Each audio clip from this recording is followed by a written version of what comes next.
കഥ ആരംഭിക്കുന്നത് സീന എന്ന പെൺകുട്ടിയെയും ലെയ് എന്ന യുവാവിനെയും പരിചയപ്പെടുത്തിക്കൊണ്ടാണ്. സീനയും ലെയ്യും സൈക്കോട്ടിക് മാനിയാക്കുകളായിരുന്നു. മാത്രമല്ല ഇരുവരും പ്രണയിതാക്കളുമാണ്. അന്ന് വലുതെന്തോ പ്ലാൻ ചെയ്ത് അവർ ഒരു കോർട്ട് റൂമിൽ എത്തിച്ചേർന്നിരുന്നു. ഇന്റർനാഷണൽ ക്രിമിനലായ കുൻ എന്ന വ്യക്തി പിടികൂടപ്പെടുകയും അന്നതേ കോടതിയിൽ വിചാരണയ്ക്കെത്തിക്കുകയും ചെയ്യുകയായിരുന്നു. നിരവധി കൊലപാതകങ്ങളും പീഡനങ്ങളും മോഷണ ശ്രമങ്ങളും ക്ഷമിക്കാൻ പറ്റാത്ത മറ്റനേകം കുറ്റങ്ങളും അയാൾക്കുമേൽ ആരോപിക്കപ്പെട്ടിരുന്നു. ലോയറായ സീന അന്ന് കുഞ്ഞിനു വേണ്ടി കോർട്ടിൽ വാദിക്കുകയാണ്. ഒരു ഘട്ടത്തിൽ പെട്ടെന്ന് അവിടെ കാണികൾക്കിടയിലുണ്ടായിരുന്ന ലെയ് എഴുന്നേറ്റ് മുമ്പോട്ട് വന്നു. സീനയുടെ കാമുകൻ കൂടിയായ ലെയ് പിന്നെ ഇവിടെ നടത്തിയത് വളരെ വലിയൊരു ആക്രമണമായിരുന്നു. ലെയ്യുടെ ആളുകളും കൂടെ കൂടിയിരുന്നു. കുഞ്ഞിനെ രക്ഷിക്കാൻ എന്നവണ്ണമായിരുന്നു ലെയ്യും സംഘവും എത്തിച്ചേർന്നിരുന്നത്. അവിടുള്ള എതിരാളികളായ എല്ലാവരെയും കൊന്നു തള്ളിയ ശേഷം അവിടുത്തെ ജയിൽ മുറിക്കുള്ളിൽ വിലങ്ങണിയിച്ചിട്ടിരിക്കുകയായിരുന്ന കുൻ സീനയോടും ലെയ്യോടും തന്നെ മോചിപ്പിക്കാൻ ആവശ്യപ്പെട്ടു. പക്ഷേ ഇരുവരും പരസ്പരം നോക്കി വല്ലാതൊന്ന് ചിരിക്കുകയായിരുന്നു ചെയ്തത്. പിന്നാലെ തങ്ങളുടെ കയ്യിലുണ്ടായിരുന്ന ഒരു സ്ഫോടക വസ്തുവെടുത്ത് അവർ കുഞ്ഞുള്ള സെല്ലിലേക്കിട്ടു. കുഞ്ഞിനെ സ്ഫോടനത്തിലൂടെ മരണത്തിന് വിട്ടുകൊടുത്ത് അവരിരുവരും അവിടെ നിന്ന് രക്ഷപ്പെട്ടു പോവുകയാണ്. കഥ അവിടെ നിന്നും ഒരു ഫ്ലാഷ് ബാക്കിലേക്ക് പോകുന്നു. ആദ്യമായി സീനയെ കുൻ പിടികൂടുന്ന സമയത്ത് ലെയ്യുടെ മുമ്പിൽ വെച്ച് സീനയെ അയാൾ ബലാത്കാരമായി പീഡിപ്പിച്ചിരുന്നു.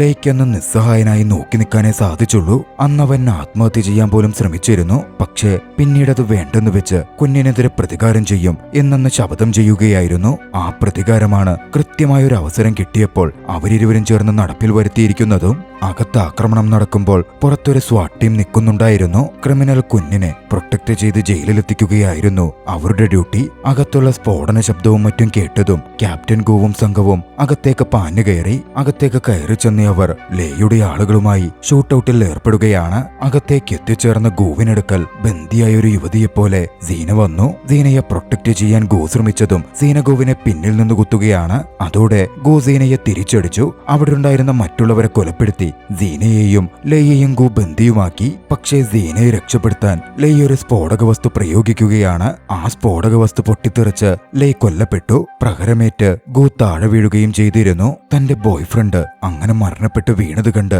സീന ഓടിവന്ന് ലെയ്യുടെ ശരീരം താങ്ങിപ്പിടിച്ചു വിതുമ്പാനും അലറി കരയാനും തുടങ്ങി. പക്ഷെ അപ്പോഴേക്കും മറ്റ് സ്വാട്ട് ടീം മെമ്പേഴ്സ് എത്തി സീനയെ അറസ്റ്റ് ചെയ്തിരുന്നു. അവിടെ നിന്ന് പിടിച്ചുകൊണ്ട് പോകുന്ന സമയത്ത് ലെയ്യെ കൊന്ന ഏവരെയും താൻ കൊലപ്പെടുത്തുമെന്നും ഗൂവിന്റെ കുടുംബത്തെ തന്നെ ഇല്ലായ്മ ചെയ്യും എന്നും സീന പ്രതിജ്ഞ ചെയ്യുന്നുണ്ടായിരുന്നു. പരിക്കേറ്റ ഗൂ ആശുപത്രിയിൽ ചികിത്സയിലായി. ചികിത്സയ്ക്കൊടുവിൽ ആ കൈപ്പേറിയ സത്യം ഗൂ മനസ്സിലാക്കുകയാണ്. ആ സ്ഫോടനത്തിൽ ഗോവിന്റെ കാഴ്ചശക്തി നഷ്ടപ്പെട്ടു എന്നതായിരുന്നു അത്. ഗോവിന് സ്വന്തമെന്ന് പറയാൻ ആകെയുള്ളത് മകൾ മാത്രമാണ്. പിന്നെയുള്ളത് സഹോദരനെ പോലുള്ള കൂട്ടുകാരനും സഹപ്രവർത്തകനുമായ യാനാണ്. ഗോവിനെ സ്വാഭാവിക ജീവിതത്തിലേക്ക് തിരികെ കൊണ്ടുവരാൻ മകളും ഞാനും ഒരുപാട് ശ്രമിച്ചു. പക്ഷേ സംഭവത്തിന്റെ ഓർമ്മകളും അതുമായി ബന്ധപ്പെട്ടുണ്ടാകുന്ന ചിന്തകളും ഗോവിനെ വേട്ടയാടുന്നുണ്ടായിരുന്നു. അവിടെ കൊല്ലപ്പെട്ട പലരുടെയും മരണത്തിന് സ്വാട്ട് ടീമിന്റെ എടുത്തുചാടിയുള്ള പ്രവർത്തനമാണ് കാരണം എന്ന മട്ടിൽ ഗോ പഴി കേൾക്കേണ്ടിയും വന്നു. പൊതുജനത്തിന്റെ പ്രഷർ കൊണ്ട് ഒടുവിൽ ഗോവിന്റെ ജോലി തന്നെ നഷ്ടപ്പെടുകയാണ്. മകൾ സിയ ഗോവിനെ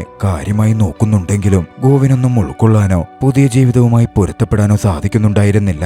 നാളുകൾ കടന്നുപോയപ്പോൾ ഗോ തന്റെ പുതിയ ജീവിതവുമായി പതിയെ പൊരുത്തപ്പെടാൻ ആരംഭിച്ചു. ഗോവിന്റെ മകൾ സിയ വയലിൻ പഠിക്കുകയും പ്രാക്ടീസ് ചെയ്യുകയും ചെയ്യുന്നുണ്ടായിരുന്നു. മകളുടെ വയലിൻ കേൾക്കുന്നത് ഗോവിന് വലിയ ആശ്വാസവും ടൈം പാസുമായിട്ട് തോന്നി. കണ്ണ് കാണാതായ ഗോ തന്റെ മറ്റ് സെൻസസുകളിൽ വർക്ക് ചെയ്യാൻ ആരംഭിക്കുകയും ബ്രെയിലി ലിപിയടക്കം പഠിക്കാൻ തുടങ്ങുകയും ചെയ്തു. ഒരു ദിവസം സിയെ കൂട്ടാൻ വേണ്ടി ചെന്നപ്പോൾ ഗോവിന് നേരെ ഒരു ബോൾ പാഞ്ഞു വന്നു. ശബ്ദം കേട്ട് കാഴ്ചയുള്ള ആളെപ്പോലെ ഗോ അത് കൈപ്പിടിയിൽ ഒതുക്കുകയാണ്. അത് കണ്ട് സിയ വരെ ഞെട്ടിയിരുന്നു. അതിനെപ്പറ്റി ചോദിച്ചപ്പോൾ കാഴ്ചയില്ലാതായതോടെ തന്റെ കേൾവിശക്തിയും മറ്റ് സെൻസസുകളും വർദ്ധിച്ചു എന്നായിരുന്നു ഗോ പറഞ്ഞത്. അതൊന്ന് ടെസ്റ്റ് ചെയ്യുവാൻ സിയ ഗോവിന് നേരെ കുറെ പിങ് പോങ് ബോളുകൾ വലിച്ചെറിഞ്ഞു. പക്ഷേ ഗോവാകട്ടെ കാഴ്ചയില്ലാതെ തന്നെ കാണുന്ന ഉൾക്കാഴ്ചയുടെ സിദ്ധി നേടിക്കഴിഞ്ഞിരുന്നു. കുറച്ച് മാസങ്ങളുടെ പരിശീലനം കൊണ്ട് അത്രമേൽ മികച്ച രീതിയിൽ ശബ്ദം കേട്ടും മറ്റ് സെൻസസുകൾ ഉപയോഗിച്ചും എന്തും തിരിച്ചറിയാം എന്ന നിലയിലേക്ക് ഗോ എത്തിച്ചേർന്നു. ഗോവിന്റെ ആ കഴിവുകൾ കണ്ട് ഞാൻ വരെ അതിശയിക്കുന്നുണ്ട്. ഗോവിന്റെ ആക്സിഡന്റിന് 6 മാസങ്ങൾക്കിപ്പുറം സിയക്ക് മനിലയിൽ വെച്ച് ഒരു സിംഫണി കോമ്പറ്റീഷൻ വരുന്നുണ്ടായിരുന്നു. ഗോവും മനിലയും അതിന് ക്യാമ്പിന് പോവാൻ തീരുമാനിച്ചു. മറുവശത്ത് സീനയാകട്ടെ അപ്പോഴും ജയിലിലായിരുന്നു. ഗുവിനെ എതിരിടാൻ വേണ്ടി തന്റെ ദിവസങ്ങളെണ്ണി അവൾ ജയിലിൽ കഴിഞ്ഞുകൊണ്ടിരുന്നു. ഇതേ സമയം മറ്റൊരാളെ കൂടി നമ്മൾ പരിചയപ്പെടുന്നു. ഇന്റർനാഷണൽ ക്രിമിനലും ഗ്യാങ്സ്റ്ററുമായിരുന്ന കുഞ്ഞിന്റെ മകൻ കാങ് ആയിരുന്നു അത്. തന്റെ അച്ഛന്റെ മരണശേഷം തലപ്പത്തേക്ക് കാങ് വന്നെത്തിയിരുന്നു. അച്ഛനെ കൊന്ന സീനയെ വകവരുത്തലായിരുന്നു കാങ്ങിന്റെ ജീവിത ലക്ഷ്യം. സീനയെ വകവരുത്താൻ വേണ്ടി കാങ് പല കാര്യങ്ങളും ചെയ്യുന്നുണ്ടായിരുന്നു. അതിലൊന്ന് സീന ഇപ്പോഴുള്ള ജയിലിൽ നിന്ന് സീനയെ മനിലയിലെ മറ്റൊരു ജയിലിലേക്ക് മാറ്റാനായിരുന്നു. പക്ഷേ അത് മുൻകൂട്ടി കണ്ടിരുന്ന സീന ആ പെറ്റീഷൻ സൈൻ ചെയ്യാൻ തയ്യാറായില്ല. മറുവശത്ത് സിയും ഗോവും മനിലയിലെ സിംഫണി കോമ്പറ്റീഷൻ നടക്കുന്ന ഇടത്തേക്ക് എത്തിച്ചേർന്നു. പക്ഷേ അവിടെ വെച്ച് ചില കാര്യങ്ങൾ കൊണ്ട് സിയ റീപ്ലേസ് ചെയ്യപ്പെടുകയാണ്. ദുഃഖത്തോടെ അവൾ ബാക്ക് സ്റ്റേജിന്റെ ഭാഗത്ത് നിൽക്കുമ്പോൾ ഒരു സംഘം ഗ്യാങ്സ്റ്റേഴ്സ് വന്ന് ബലം പ്രയോഗിച്ച് അവളെ പിടിച്ചുകൊണ്ടുപോയി. അകത്തിരുന്ന് സിംഫണി കേൾക്കുകയായിരുന്ന ഗു വയലിൻ വായിക്കുന്നവരുടെ കൂട്ടത്തിൽ തന്റെ മകളില്ലെന്ന ശബ്ദത്തിലൂടെ തിരിച്ചറിഞ്ഞു. അതോടെ അയാൾ മകൾ സിയെ ഫോണിൽ വിളിച്ചു. പക്ഷേ കോൾ കട്ട് ചെയ്യപ്പെടുകയായിരുന്നു ഉണ്ടായത്. പാനിക്കായ ഗു പുറത്തേക്ക് ചെന്നു. വീണ്ടും ഫോൺ ചെയ്തു. ഇത്തവണ കോൾ അറ്റൻഡ് ചെയ്യപ്പെട്ടെങ്കിലും സിയുടെ അലറി വിളിക്കുന്ന ശബ്ദം മാത്രമായിരുന്നു ഗുവിന് കേൾക്കാൻ സാധിച്ചത്. ഫോൺ താഴെ വീണു പോവുകയും ചെയ്തിരുന്നു. പാർക്കിംഗ് ലോട്ടിലേക്ക് ഗു പാഞ്ഞെത്തിയെങ്കിലും സെക്കൻഡുകളുടെ വ്യത്യാസത്തിൽ ഗുവിന്റെ മകൾ സിയെ ആരൊക്കെയോ ചേർന്ന് കടത്തിക്കൊണ്ടുപോയിരുന്നു. ഗു പിന്നാലെ അവിടുത്തെ പോലീസിന് കോൾ ചെയ്തു. പോലീസും അന്വേഷണം ആരംഭിച്ചു. കുറച്ചു മണിക്കൂറുകൾ കഴിഞ്ഞതും ഗോവിന്റെ അടുത്തെത്തിയ ഒരു ഓഫീസർ പറഞ്ഞു, സിയയുടെ മൃതശരീരം ഒരു നദീതീരത്ത് നിന്ന് കണ്ടെത്തിയിട്ടുണ്ട് എന്നായിരുന്നു അത്. ക്രൂരമായി ഉപദ്രവിക്കപ്പെട്ട് ആസിഡ് കൊണ്ട് അവൾ അറ്റാക്ക് ചെയ്യപ്പെട്ടിരുന്നു. മുഖമടക്കം പൂർണ്ണമായും വിരൂപമാക്കപ്പെട്ടു. ആരാണ് കൊല്ലപ്പെട്ടത് എന്ന് തിരിച്ചറിയലും അത്ര എളുപ്പമായിരുന്നില്ല. ഗോ മൃതശരീരത്തിന്റെ കൈ പിടിച്ചു നോക്കി. തന്റെ മകളല്ല എന്ന് അവിടുള്ളവരോട് വിളിച്ചു പറഞ്ഞു. പക്ഷേ വസ്ത്രവും കിടന്ന ID കാർഡും അടക്കം ഒക്കെയും സിയുടേതായിരുന്നു. അതുകൊണ്ട് പോലീസ് അത് സിയ തന്നെയാണ് എന്നുറപ്പിച്ചു. തൊട്ടറിന് ഗോ പറഞ്ഞത് വിശ്വസിക്കാൻ അവർ ഒരുക്കമായിരുന്നില്ല. ഗോ വീണ്ടും വീണ്ടും പറഞ്ഞെങ്കിലും തെളിവുകൾ കാണിക്കുന്നത് അത് സിയാണ് എന്ന് ഓഫീസർ പറഞ്ഞുകൊണ്ടിരുന്നു. നിയന്ത്രണം വിട്ട ഗു അതോടെ ആ ഓഫീസറെ കടന്നാക്രമിക്കുകയാണ്. ആ സംഭവങ്ങൾ ടിവിയിൽ ലൈവായി ബ്രോഡ്കാസ്റ്റ് ചെയ്യപ്പെടുകയും ചെയ്യുന്നുണ്ടായിരുന്നു. ഇതേസമയം ജയിലിലായിരുന്ന സീന ടിവിയിൽ ബ്രോഡ്കാസ്റ്റ് ചെയ്യപ്പെട്ട ആ ന്യൂസ് നോക്കിക്കാണുകയാണ്. ഗു ബുദ്ധിമുട്ടുന്ന കാര്യമൊക്കെ കണ്ടതും സീനക്ക് വലിയ സന്തോഷം തോന്നി. മനുലയിൽ ഗു ആ സമയമുണ്ട് എന്നവൾ മനസ്സിലാക്കുകയാണ്. അതോടെ കാങ്ങിന്റെ തീരുമാനം മനസ്സിലാക്കിയിട്ടാണെങ്കിലും സീന മനുലയിലേക്ക് ട്രാൻസ്ഫർ ചെയ്യാം എന്നുള്ള പേപ്പർ സൈൻ ചെയ്യാൻ തയ്യാറാകുന്നു. സീന വളരെയധികം അപകടകാരിയായതുകൊണ്ട് തന്നെ അത്രയധികം സെക്യൂരിറ്റിയിലായിരുന്നു അവളെ അടുത്ത് ജയിലിലേക്ക് ട്രാൻസ്ഫർ ചെയ്തുകൊണ്ടിരുന്നത്. പക്ഷേ ആ യാത്രക്കിടയിൽ പെട്ടെന്ന് ആ വണ്ടിക്ക് ഒരു അപകടം സംഭവിച്ചു. പരിക്കുകളൊന്നും പറ്റാതെ ഉള്ളിലുള്ള ഗാർഡുകളെയൊക്കെ കൊന്ന് സീന തോക്കേന്തി പുറത്തു വന്നിരുന്നു. അവരെ ഫോളോ ചെയ്തിരുന്ന ഗാർഡുകളെയും സീന കൊലപ്പെടുത്തി. ശേഷം അവൾ അവിടെ നിന്ന് രക്ഷപ്പെട്ടു പോരുകയാണ്. വിവരം കാങ്ങിന്റെ ചെവിയിലെത്തിയപ്പോൾ കാങ് വല്ലാതെ പരിഭ്രാന്തനാവാൻ തുടങ്ങിയിരുന്നു. സീനയെ കൊല്ലാൻ ഏൽപ്പിച്ച ഗാർഡിനെ ദേഷ്യത്തിൽ കാങ് കൊലപ്പെടുത്തുക വരെ ചെയ്തു. പിന്നാലെ സീനയെ കണ്ടുപിടിച്ചു കൊല്ലുവാൻ തന്റെ ആളുകൾക്ക് കാങ് നിർദ്ദേശം കൊടുത്തു. അവൾ മരണപ്പെട്ടാലേ തന്റെ അച്ഛന്റെ ആത്മാവിന് ശാന്തി കിട്ടൂ എന്നായിരുന്നു അവൻ പറഞ്ഞുകൊണ്ടിരുന്നത്. മറുവശത്ത് ഗുവാകട്ടെ ഓഫീസറെ തല്ലിയതിന്റെ പേരിൽ സ്റ്റേഷനിലായിരുന്നു. ഓഫീസർ മരിച്ചത് നിങ്ങളുടെ മകൾ തന്നെയാണ് എന്ന് വീണ്ടും ഗുവിനെ പറഞ്ഞ് വിശ്വസിപ്പിക്കാൻ ശ്രമിച്ചു. താൻ എതിർത്തതുകൊണ്ടൊന്നും ഒന്നും സംഭവിക്കില്ല, ആ ഓഫീസേഴ്സ് ഒന്നും ചെയ്യില്ല എന്ന് ഗു മനസ്സിലാക്കി. അതോടെ അവരുടെ നിർബന്ധത്തിന് വഴങ്ങി പേപ്പർ സൈൻ ചെയ്ത് ഗു അവിടെ നിന്നിറങ്ങുകയാണ്. ഗുവിനെ തിരികെ നാട്ടിലേക്ക് കയറ്റിവിടാനായിരുന്നു ഓഫീസേഴ്സ് തീരുമാനിച്ചിരുന്നത്. പക്ഷേ പോകുന്ന വഴിയിൽ ആ ഓഫീസേഴ്സിനെ അടിച്ചിട്ട് രക്ഷപ്പെടുവാൻ ഗു ശ്രമിച്ചു. പക്ഷേ മറ്റൊരു കാര്യം കൂടി ഉണ്ടായിരുന്നു. ഗുവിനെ കൊണ്ടുപോവാൻ പോലീസുകാർ ഉപയോഗിച്ച കാറിന്റെ ഡ്രൈവറായിട്ടുണ്ടായിരുന്നത് രക്ഷപ്പെട്ടു വന്നിരുന്ന സീനയായിരുന്നു. പോലീസ് വേഷത്തിൽ വേഷം മാറി അവൾ അതിനകത്ത് കടന്നുകൂടിയതായിരുന്നു. ഗു സീനയ്ക്ക് നേരെ തോക്ക് ചൂണ്ടി തന്നെ അവിടെ നിന്ന് കൊണ്ടുപോവാൻ പറഞ്ഞു. തിരികെ ആക്രമിച്ചാൽ ഗു എങ്ങനെ പ്രവർത്തിക്കും എന്ന് സീനയ്ക്ക് ഉറപ്പുണ്ടായിരുന്നില്ല. അതുകൊണ്ട് ഗു പറഞ്ഞ പോലെ കേട്ട് നല്ലൊരു ഓഫീസറെ പോലെ ഗുവിനോട് പെരുമാറി സീന പ്രവർത്തിക്കുകയാണ്. അവരൊക്കെ കൈക്കൂലി വാങ്ങുന്ന ഓഫീസേഴ്സ് ആണെന്നും മനുഷ്യക്കടത്ത് നടത്തുന്ന സംഘവുമായി ചേർന്ന് പ്രവർത്തിക്കുന്നവരാണ് എന്നും സീന ഗുവിന്റെ വിശ്വാസം നേടിയെടുക്കാൻ പറഞ്ഞു. മകൾ സിയെ കണ്ടെത്താൻ ഗുവിനെ താൻ ഹെൽപ്പ് ചെയ്യാം എന്നും അവൾ വാഗ്ദാനം ചെയ്തു. ഇതേ സമയം സിയെ എവിടെയാണ് എന്ന കാര്യം വ്യക്തമാവുകയാണ്. കാങ്ങിനും സംഘത്തിനും മനുഷ്യക്കടത്തും പെൺകുട്ടികളെ വിൽക്കുന്ന ഇടപാടുകളുമുണ്ട്. അവരായിരുന്നു സീനയെ പിടികൂടി കൊണ്ടുവന്ന് വിൽക്കുവാൻ തയ്യാറാക്കിക്കൊണ്ടിരുന്നത്. ലോകത്തിന്റെ പല ഭാഗത്തു നിന്നും കടത്തപ്പെട്ട് അവിടെത്തുന്ന പെൺകുട്ടികളെ ഇന്റർനെറ്റിലെ കറുത്ത സങ്കേതങ്ങൾ വഴി വിൽക്കുകയായിരുന്നു കാങ്ങിന്റെ പ്രധാന തൊഴിൽ. സിയെ കണ്ട കാങ്ങിന് അവളുടെ സൗന്ദര്യത്തിൽ വലിയ മതിപ്പ് തോന്നി. അവൾക്ക് ഒരുപാട് പണം കിട്ടും എന്നും അയാൾ അഭിപ്രായപ്പെടുന്നുണ്ട്. കാങ്ങിന്റെ മനുഷ്യക്കടത്തിനെ പറ്റിയും സംഭവങ്ങളെപ്പറ്റിയും എല്ലാം അറിയാവുന്ന സീന ഗുവിനോട് സംസാരിച്ചു. എവിടെ പോയാലും കഴിഞ്ഞാൽ സിയയെ കിട്ടും എന്ന തന്റെ ഊഹങ്ങളും പറഞ്ഞു ഗുവിനെ നേരിട്ട് ഒറ്റയടിക്കങ്ങ് കൊല്ലാൻ സീനയ്ക്ക് താല്പര്യമുണ്ടായിരുന്നില്ല. ഗു ഏറെ സ്നേഹിക്കുന്ന മകളെ കണ്ടെത്തി ഗുവിന്റെ മുമ്പിൽ വെച്ച് കൊന്ന ശേഷം ഗുവിനെയും കൊലപ്പെടുത്തണം എന്നായിരുന്നു സീനയ്ക്കുണ്ടായിരുന്നത്. അതുകൊണ്ട് തന്നെ സിയയെ കണ്ടെത്തുന്നവരെ ഗുവിന്റെ കൂടെ നിൽക്കാനായിരുന്നു സീന തീരുമാനിച്ചതും സീനയെ ഒരു ഇരയെപ്പോലെ വിൽക്കാൻ കൊണ്ടുവരുന്ന പെണ്ണിനെ പോലെയാക്കി മനുഷ്യക്കടത്ത് ഡീലേഴ്സുമായി ബന്ധപ്പെട്ട് കാങ്ങിന്റെ ഇടത്തേക്കും സിയയുള്ള ഇടത്തേക്കും എത്തിച്ചേരാം എന്നൊരു ഐഡിയ സീന തന്നെ ഗുവിനോട് പറഞ്ഞു. അത് അപകടമാണ് എന്ന് ഗുവിന് അറിയാമായിരുന്നെങ്കിലും സീന ഓക്കെ പറഞ്ഞതുകൊണ്ട് ഗു അതിന് സമ്മതിക്കുകയാണ്. ഗു അങ്ങനെ ആദ്യത്തെ ഡീലറുടെ അടുത്തെത്തി. സീനയെ കണ്ട് അയാൾ സീനയെ അക്സെപ്റ്റ് ചെയ്തു. അടുത്ത ഘട്ടമായി അടുത്ത ഡീലറുടെ അടുത്തേക്ക് അവർ കൈമാറ്റം ചെയ്യപ്പെട്ടു. അവിടെ വെച്ച് പെൺകുട്ടി പരിശോധിക്കപ്പെടും. ശേഷമായിരിക്കും മനുഷ്യക്കടത്തിന് എടുക്കുമോ ഇല്ലയോ എന്ന് തീരുമാനിക്കപ്പെടുക. പ്രധാന മീഡിയേറ്റർ വൃത്തിയായിട്ടുള്ള ആ ഡീലറാണ്. അവരാണ് പെൺകുട്ടി ഉചിതമായതാണോ അല്ലയോ എന്ന് ചെക്ക് ചെയ്ത് തീരുമാനിക്കുന്നതും. സീനയെ കണ്ട് അവർക്ക് ഇഷ്ടപ്പെട്ടിരുന്നു. പക്ഷേ ഗു അങ്ങോട്ടേക്ക് എത്തിയിരിക്കുന്നത് മറ്റെന്തോ ഗൂഢലക്ഷ്യത്തോടെയാണ് എന്നവർക്കുള്ളിന്റെ ഉള്ളിൽ തോന്നി. അതുകൊണ്ട് ഗുവിനെ കൊല്ലുവാൻ അവർ തന്റെ ഷോട്ട് ഗൺ എടുത്തു. പക്ഷേ തന്റെ ഇൻഡ്യൂഷൻ വഴി അത് മുൻകൂട്ടി കണ്ട ഗു ആ ലേഡിയെ തിരിച്ചടിക്കുകയാണ്. പിന്നാലെ അകത്തേക്ക് കൊണ്ടുപോയ സീനയെ രക്ഷപ്പെടുത്താൻ ഗു അങ്ങോട്ടേക്ക് കയറി ചെന്നു. പക്ഷേ അവിടെ വെച്ച് ഗുവും പിടികൂടപ്പെടുകയാണ്. ഇരുവരും ബന്ദികളാക്കപ്പെട്ടു. ഇതേ സമയം മറുവശത്ത് ഇന്റർനെറ്റിലെ കറുത്ത സങ്കേതം ഉപയോഗിച്ച് കാങ്ങിന്റെ പെൺവിൽപ്പന ആരംഭിക്കുകയായിരുന്നു. ഓരോ പെൺകുട്ടികളും കൊണ്ടുവരപ്പെട്ട് അവരുടെ കഴിവുകൾ വാങ്ങാൻ നിൽക്കുന്ന ക്ലയന്റിന് മുമ്പിൽ പ്രദർശിപ്പിക്കും. പിന്നെ അവിടെ നടക്കുക ഒരു ലേലം വിളിയാണ്. ഏറ്റവും വലിയ തുകയ്ക്ക് ആ പെൺകുട്ടി വിൽക്കപ്പെടും. അങ്ങനെ സിയയുടെ ഊഴമായി സിയ കയറി വന്ന് മനോഹരമായി വയലിൻ വായിച്ചു. വളരെ വലിയ ലേലം വിളികൾ സിയയ്ക്കു വേണ്ടി നടക്കുന്നുണ്ടായിരുന്നു. പക്ഷേ കുറച്ചു കഴിഞ്ഞതും കാങ് ആ ലൈവ് സ്ട്രീം ഓഫ് ചെയ്തു. സിയയെ വിൽക്കുന്നില്ലെന്നും അവളെ പൂർണ്ണമായി തനിക്ക് വേണം എന്ന തരത്തിൽ പറഞ്ഞു. പക്ഷേ കാങ് വന്ന് സിയയെ തൊട്ടതും കയ്യിലുണ്ടായിരുന്ന വയലിൻ ഉപയോഗിച്ച് സിയ കാങ്ങിനെ ആക്രമിക്കുകയാണ്. കാങ്ങിന് അതോടെ സിയയോട് വലിയ ദേഷ്യം തന്നെ തോന്നി. സിയയെ ക്രൂരനായ ഒരാൾക്ക് വലിയ തുകക്ക് വിൽക്കുവാൻ കാങ് തീരുമാനിച്ചു. 6 മില്യൺ എന്ന തുകയിലേക്ക് അവളുടെ വില ഉയർത്തുകയും ചെയ്തു. അടുത്ത ദിവസം ആ കച്ചവടം നടക്കും. ഇതേ സമയം പിടികൂടപ്പെട്ട് സീനയും ഗുവും ബന്ദികളായിരുന്നു. തലകീഴാക്കി സീന കെട്ടിത്തൂക്കപ്പെട്ടിരിക്കുകയായിരുന്നു. സീനയെ പിടികൂടി എന്ന വിവരം കാങ്ങിന്റെ ഗേൾഫ്രണ്ടും പാർട്ട്ണറുമായ ബെത്ത് അറിഞ്ഞിരുന്നു. ബെത്ത് അങ്ങോട്ടേക്ക് കടന്നു വന്നു. സീനയെ കണ്ടതും സീനയുടെ ബോയ്ഫ്രണ്ടിന്റെ മരണം കളിയാക്കി പറഞ്ഞ് അവളെ കുത്തിനോവിക്കാൻ ബെത്ത് ആരംഭിച്ചു. പക്ഷേ സീന കുലുങ്ങിയില്ല. അതേ നാണയത്തിൽ ബെത്തിനെ അപമാനിച്ചുകൊണ്ട് സീന ഓരോന്ന് പറഞ്ഞു. ബെത്തിന് സഹിക്കാൻ പറ്റുന്നതിലും അപ്പുറമായിരുന്നു. അതോടെ തലകീഴാക്കി തൂക്കിയിരുന്ന സീനയെ വെള്ളത്തിലേക്ക് മുക്കി ഉപദ്രവിക്കാൻ ബെത്ത് ആരംഭിക്കുകയാണ്.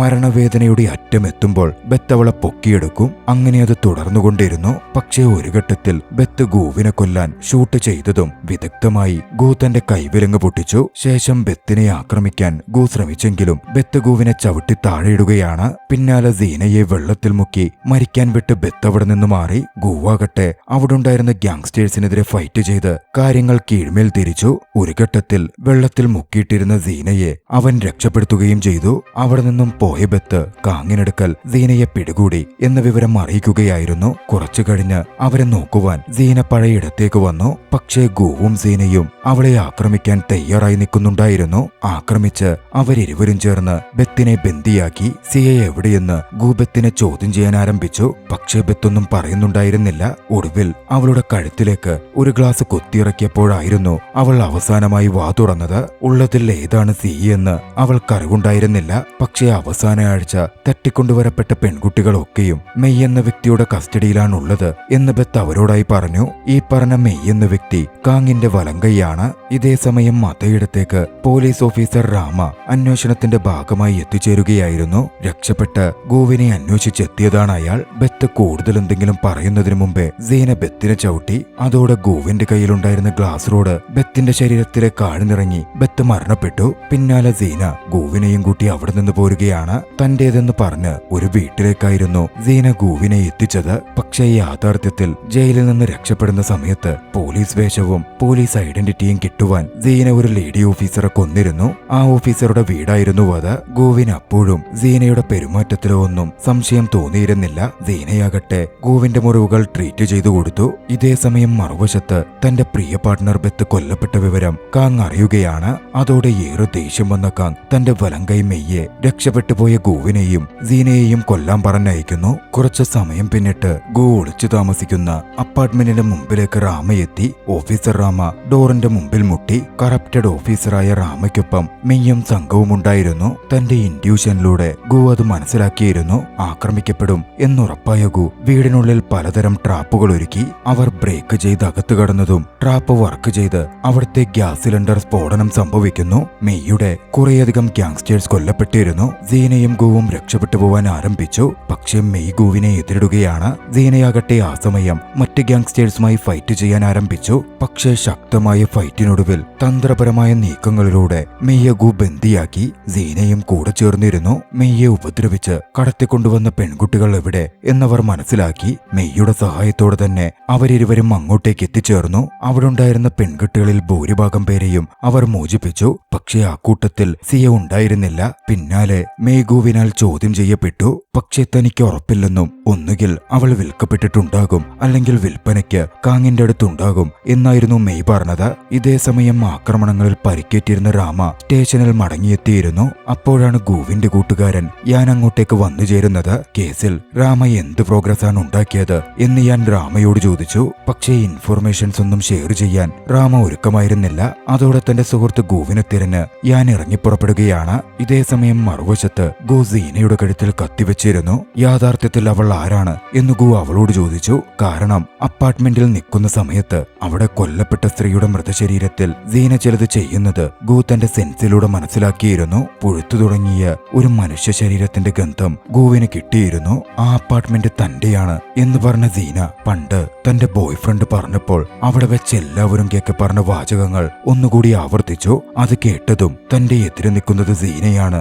എന്ന് ഗു ഞെട്ടലോടെ മനസ്സിലാക്കുകയാണ്. അവർ തമ്മിൽ കൂടുതൽ സംസാരം ഉണ്ടാവുന്നതിന് മുമ്പേ അന്വേഷണത്തിലായിരുന്ന ഞാൻ അങ്ങോട്ടേക്ക് വന്നെത്തിയിരുന്നു. സീനയെ കണ്ടതും ഞാൻ തോക്കു ചൂണ്ടി. തൊട്ടു പിന്നാലെ സീന മെയ്യെ അങ്ങ് കൊന്നു. മെയ്ക്ക് മാത്രമാണല്ലോ കാങ്ങിന്റെ ഇടം അറിയാവുന്നത്. പിന്നെ അറിയുന്നത് സീനയ്ക്കാണ്. സിയെ കിട്ടണമെങ്കിൽ അവർക്ക് അവിടെ വെച്ച് സീനയെ കൊല്ലാൻ സാധിക്കില്ല. സീന അവസരം മുതലെടുത്തു. ഒന്നുകിൽ കൂട്ടുകാരനെതിരിട്ട് കുത്തിക്കൊല്ലാനും അല്ലെങ്കിൽ മകളെ മരണത്തിന് വിട്ടുകൊടുക്കാനും സീന ഗുവിനോട് പറഞ്ഞു. ആകെ ഗു പ്രതിസന്ധിയിലായി പോയിരുന്നു. പക്ഷെ ഗു തിരഞ്ഞെടുത്തത് തന്റെ മകളെയാണ്. യാനിനെ ഗു തന്റെ കയ്യിലുണ്ടായിരുന്ന ആയുധം കൊണ്ട് കുത്തി. പക്ഷേ കൃത്യമായി ഞാൻ കൊല്ലപ്പെടാത്ത രീതിയിൽ ആഴം കുറഞ്ഞ രീതിയിലായിരുന്നു ഗു അവനെ കുത്തി പരിക്കേൽപ്പിച്ചത്. ഞാൻ താഴെ വീണു. പിന്നാലെ സീനയും ഗുവും അവിടെ നിന്ന് പുറത്തു കടന്നു. ഗുവിനെ സീന തോക്കിൻ മുനയിൽ നിർത്തി കാർ കൊണ്ടുപോകാൻ പറഞ്ഞു. ആ സമയം തന്റെ പാസ്റ്റിനെ പറ്റി സീന ഗുവിനോട് സംസാരിച്ചു. സീന ഒരു പാവപ്പെട്ട കർഷക കുടുംബത്തിലായിരുന്നു ജനിച്ചത്. സീനയുടെ അച്ഛൻ തന്നെ അവളെ ഒരു സംഘത്തിന് വിറ്റു.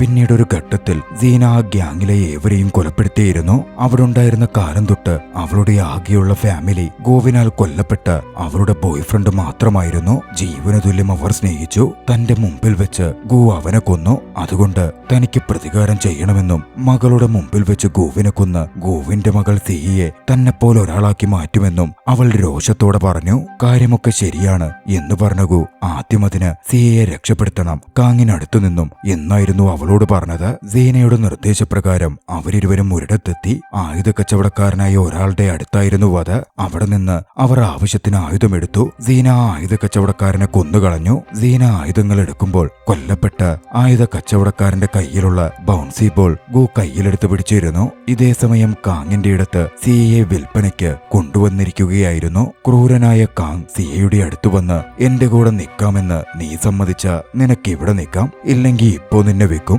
പക്ഷേ എന്റെ അച്ഛൻ എന്നെ രക്ഷിക്കാൻ വരും എന്നായിരുന്നു അവൾ മറുപടി പറഞ്ഞത്. തൊട്ടു പിന്നാലെ ട്രക്കുമായി ഗുവും സീനയും അങ്ങോട്ടേക്ക് പാഞ്ഞു കയറി. സീന ട്രക്കിനകത്തു നിന്നും ഗ്യാങ്സ്റ്റേഴ്സിനെതിരെ വെടിയുതിർക്കാൻ ആരംഭിച്ചു. താഴെയുള്ള കുറെ പേർ കൊല്ലപ്പെട്ടെന്നുറപ്പായതും വിദഗ്ധമായി ഗു അകത്ത് കടന്നിരുന്നു. അകത്തുണ്ടായിരുന്ന കാങ്ങും ഗ്യാങ്സ്റ്റേഴ്സും ആക്രമണത്തിന് തയ്യാറെടുത്തു നിന്നു. ആ സമയം ബൗൺസി ബോൾ സിയുടെ അടുത്തേക്ക് വന്നു. സി അത് തന്റെ കയ്യിൽ പിടിച്ചു. അച്ഛൻ തന്നെ രക്ഷിക്കാൻ എത്തിയിട്ടുണ്ട് എന്നതിന്റെ സൂചനയായി അവൾ അതിനെ മനസ്സിലാക്കി. ഗാർഡുകൾ പുറത്തേക്ക് വന്ന് സീനയ്ക്കും ഗുവിനുമെതിരെ ആക്രമണം നടത്താൻ തയ്യാറായി. പക്ഷെ അവർ അവിടുത്തെ പവർ ഓഫ് ചെയ്തിരുന്നു. പിന്നെ നടന്ന ആക്രമണത്തിൽ ഗുവും സീനയും ചേർന്ന് മുഴുവൻ ഗ്യാങ്സ്റ്റേഴ്സിനെയും വകവരുത്തി. ഏറ്റവും ഒടുവിൽ കാങ്ങായിരുന്നു ബാക്കിയായത്. രക്ഷപ്പെടാൻ തന്റെ കയ്യിലുണ്ടായിരുന്ന ടൈം ബോംബ് അവൻ സിയുടെ മേൽ വെച്ചുകെട്ടി. പക്ഷേ തൊട്ടു പിന്നാലെ സീന അങ്ങോട്ടേക്ക് വന്ന് കാങ്ങിനെ വെടിവെച്ചു കൊന്നിരുന്നു. തന്നെ രക്ഷപ്പെടുത്തും സീനയെന്ന് പാവം സിയ ചിന്തിച്ചു. പക്ഷേ സീനയാകട്ടെ സിയെ പിടികൂടി തലകീഴാക്കി കെട്ടിത്തൂക്കി ഹാളിന്റെ നടുവിൽ വെച്ചു. ഗു അങ്ങോട്ടേക്ക് വന്നു ചേരുകയായിരുന്നു. നിന്റെ മോളിപ്പോ തലകീഴായി താഴെ വീണ് മരണപ്പെടും. അവളെവിടാണെന്ന് അറിയാമെങ്കിൽ രക്ഷപ്പെടുത്തിക്കോ എന്നായിരുന്നു സീന ഗുവിനോട് അലറി വിളിച്ചു പറഞ്ഞത്.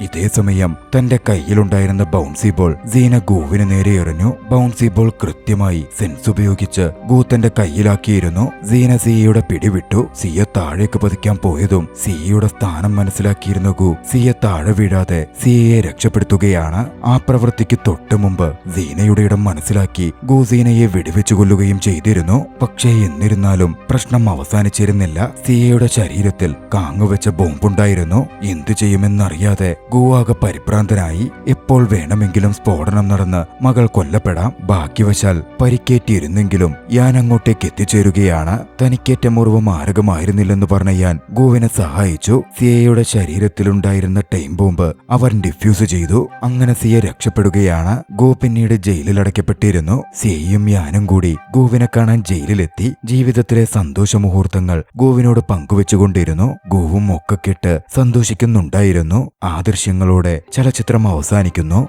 രസകരമായ ചലച്ചിത്രം നിങ്ങൾക്കിഷ്ടമായെങ്കിൽ വീഡിയോ ലൈക്ക് ചെയ്യുക. അഭിപ്രായങ്ങളും നിർദ്ദേശങ്ങളും കമന്റുകളിൽ രേഖപ്പെടുത്തുക. കഴിയുമെങ്കിൽ ചാനൽ സബ്സ്ക്രൈബ് ചെയ്തും കൂട്ടുകാർക്ക് ഷെയർ ചെയ്തു കൊടുത്തും ഞങ്ങളെ സപ്പോർട്ട് ചെയ്യുക. അടുത്ത എപ്പിസോഡിൽ മറ്റൊരു മികച്ച ചലച്ചിത്രവുമായി നമുക്ക് കണ്ടുമുട്ടാം. അതുവരെ ബൈ.